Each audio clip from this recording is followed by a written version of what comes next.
We keep meeting ladies called Gretel, and here is a story about a clever Gretel. Now, Gretel was a cook, and she really liked to wear red shoes, and she liked to kind of walk about in her red shoes, thinking to herself how pretty she was. And like most cooks, there is a saying, never trust a skinny. Gretel liked to sample her cooking as she went along. And she liked a glass of wine as she was working. One day, the master said, I have guests coming for dinner. We need 2 chickens. So Gretel went out into the garden, found 2 fine chickens, killed them both, plucked them both, and put them on the spit in front of the fire, and turned the spit. And oh, it was thirsty work. It was terrible thirsty work. So Gretel nipped down to the cellar with a jug and just poured a jug of wine because she was so thirsty. And it does help immensely when you're cooking to have a glass of wine.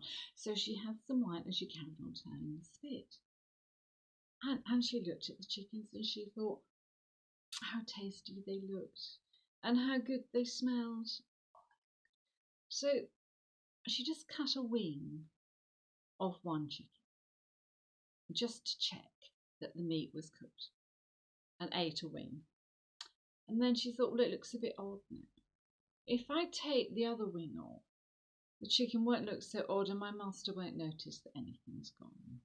So she ate the other wing and had another glass of wine. And she said to the master, the chickens are ready.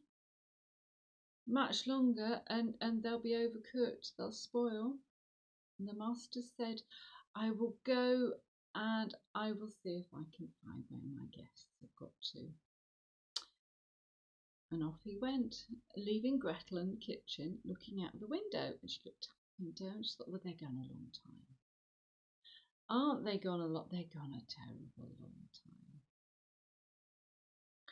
So Gretel thought, I'd better just check the chicken. So she ate a bit of one chicken and a bit more.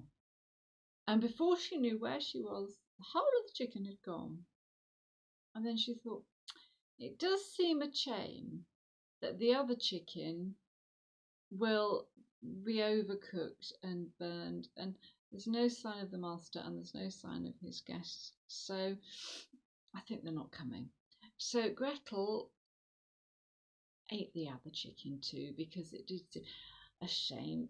So she just finished when the master got home and said the guests will be arriving shortly. And he went to check that the table was all laid and everything was set. And he began to sharpen the carving knife. And just at that moment, the guests arrived. And Gretel went outside to greet them and said, go home, go straight at the master.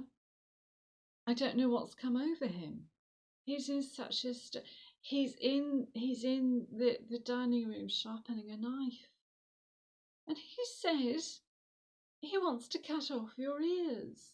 I don't know what's come over him. And the guests standing at the door could hear the sound of a carving knife being sharpened.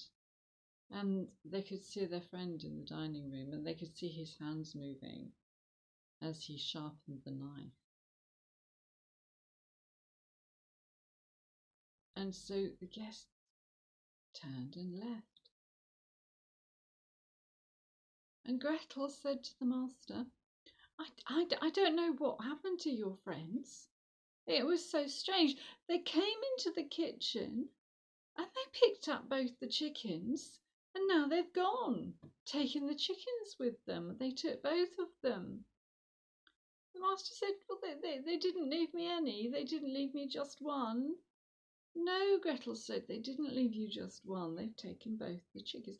So the master, with the carving knife still in his hand, ran out of the door after his guests, saying, just one, just one.